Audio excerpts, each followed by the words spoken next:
আসসালামু আলাইকুম। আপনার স্ক্রিনে যে চারাটি দেখতে পাচ্ছেন এটা হচ্ছে একটি সুক্কারি জাতের খেজুর, আর এইখানে দুইটি চারা রয়েছে। আমরা সাধারণত জানি যে একটি বীজ থেকে একটি চারা হয়ে থাকে, কিন্তু এখানে এক বীজ থেকে দুইটি চারা হয়েছে।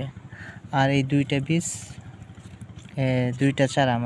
চারা আমি এইখানে এনে রোপণ করা হয়েছে, মানে একসাথে রোপণ করছি। তো আশা করা যায় যে আল্লাহ ভালো জানে যে এটা পুরুষ না মহিলা হবে, তবে আশা করা যায় এটার ভালো পরিচর্যা করব। আল্লাহ যদি চায় যে মহিলা দিবে, তাহলে হয়তো আশা করা যায় যে এই গাছটা থেকে ভালো কিছু পাবো।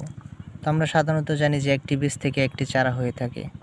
তো এই বীজটাতে দুইটি চারা হয়েছে এবং দুইটি ইনশাল্লাহ সুস্থ আছে, আর ইনশাল্লাহ ভালোভাবে পরিচর্যা করব। এখানে এই যে একটি চারা আর একটা হচ্ছে এটা একটা চারা।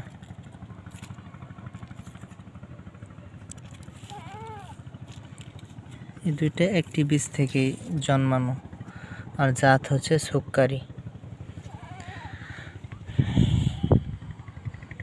আমার এইখানে আমি 4 রকমের চারা রোপণ করেছি: আজওয়া, মরিয়ম, আম্বার, সুক্কারি।